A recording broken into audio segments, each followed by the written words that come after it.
Hello বন্ধুরা, আগের দিন কিছু গুড ম্যানার্স অফ সেন্টেন্স শিখিয়েছিলাম। আজকে তোমাদের ফ্রেজেস শেখাবো যেগুলো ফ্রিকুয়েন্টলি আমরা কিছু ইউজ করি, খুব ইম্পর্টেন্ট। যেমন কাছে এসো, কাম হেয়ার মানে কাছে এসো।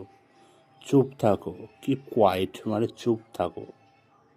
দাঁড়াও, স্টপ, আমরা বলি না দাঁড়াও, স্টপ।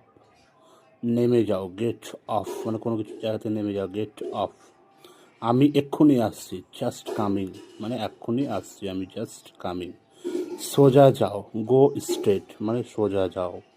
সাবধানে থেকো, বি কেয়ারফুল মানে সাবধানে থেকো। ধীরে চলো, স্লোলি মানে হচ্ছে ধীরে চলো। এখানে অপেক্ষা করো, ওয়েট হেয়ার মানে এখানে অপেক্ষা করো, ওয়েট হেয়ার। এদিকে দেখো, লুক হেয়ার, এদিকে দেখো। বাইরে অপেক্ষা করো, ওয়েট আউটসাইড মানে হচ্ছে বাইরে অপেক্ষা করো। আজ এই পর্যন্তই, আবার পরবর্তী ভিডিওতে তোমাদের দেখাবে। গুড।